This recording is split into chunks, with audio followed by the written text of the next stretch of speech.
Can someone get rid of this massive SUV out so we can pull the Lotus in and start this video? It is. Come on, admit it. You're thinking the same thing, aren't you? This might say Lotus on the back and it might look fantastic. I think it really does. But a four-wheel drive electric SUV that weighs the best part of 2 tons, does that sound like a Lotus to you? Well, maybe this car is going to change all that.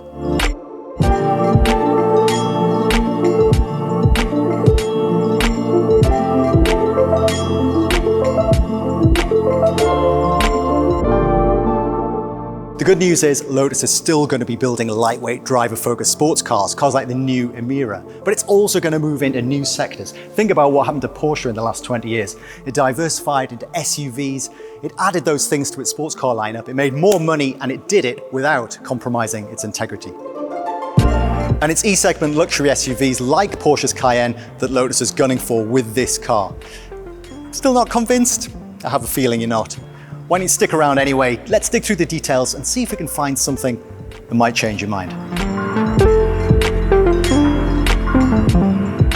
Let's start with the name. Known previously outside the company only by its Type 132 code name, this carbon fiber and aluminium-bodied SUV is actually called the Electra, which obviously plays on its zero-emissions powertrain, but is apparently a Hungarian word meaning coming to life.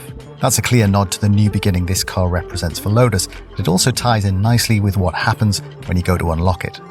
This car is just the first of 3 new lifestyle EVs Lotus will release over the next 4 years, the others being rivals for the Porsche Taycan and Macan.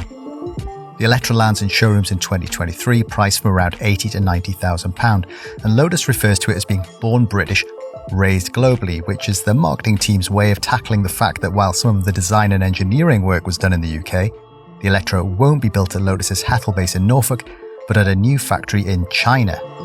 Design-wise, it's clearly inspired by the Evija and Emira, and does a fine job of translating the design language of those 2-seat sports cars onto a 5-seat SUV.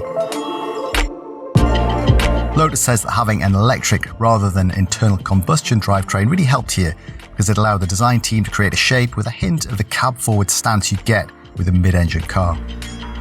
Lotus also talks about the porosity of the design, which is a posh way of saying it's got holes in it.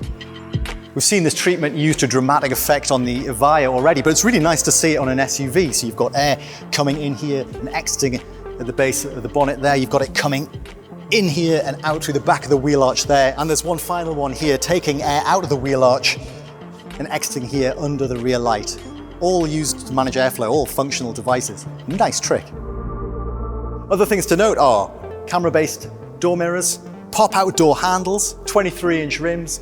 Entry-level cars will likely have smaller wheels. This rear light here, which can also glow green to show the charging state. And this very strange-looking split rear spoiler. Looks like it was designed by Batman. The reason it's split is so that it gives a clear line of sight to the sensor that pops up the top there and looks behind you. It's a LiDAR sensor. This is the first Lotus to have any kind of autonomous capability. We're not talking about level 2 or level 3 even. We're talking about level 4 autonomous capability. Pretty much self-driving.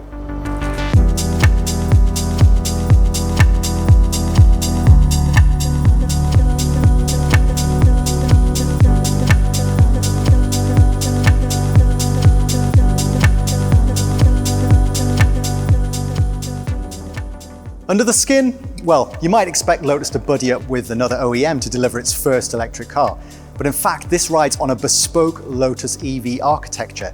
It's got 800 volt capability, which means if you find a 350 kilowatt charger, you can charge the battery in as little as 18 minutes.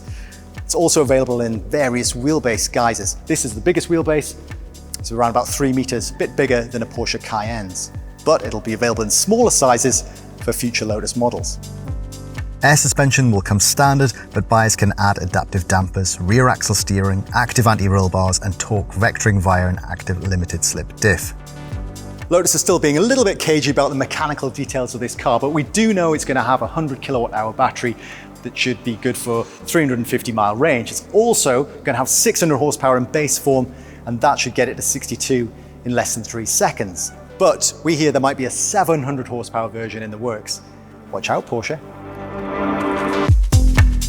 But Lotuses have never been about straight line performance. It's been more about the chassis, the handling, the ride, and particularly the steering. We're gonna have to wait to see whether Lotus has got that right, whether it still feels like a Lotus.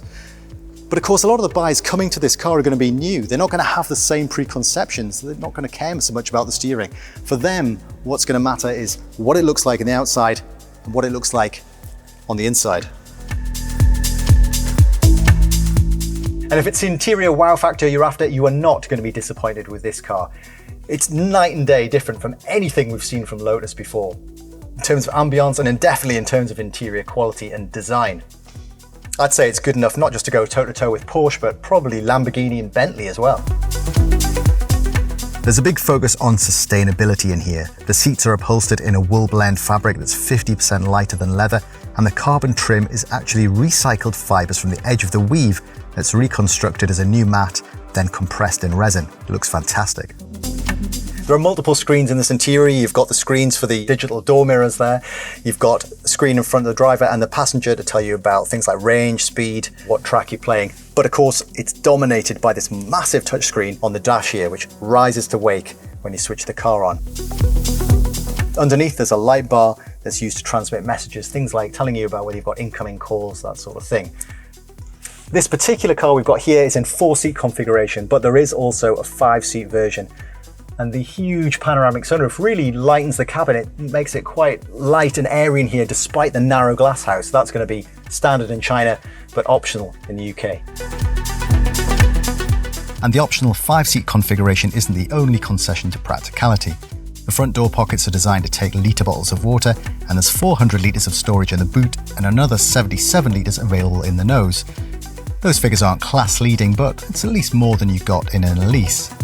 It does though, however, make the Electra much less practical than the SUV that's arguably its closest on-paper rival. We've mentioned the Porsche Cayenne, but there won't be an EV version of that until much later in the decade.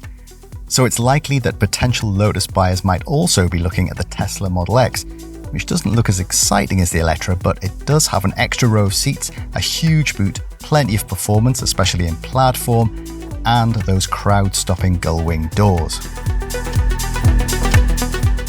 So there you go, the Lotus Electra, a very different kind of Lotus. Maybe that's all right. Imagine this and an Emira side by side in a 2-car garage. It sounds pretty tempting to me. The proof, of course, is going to be in the driving. Hopefully, we'll get to find out what this car's like to drive later this year and exactly how much of a Lotus it really is.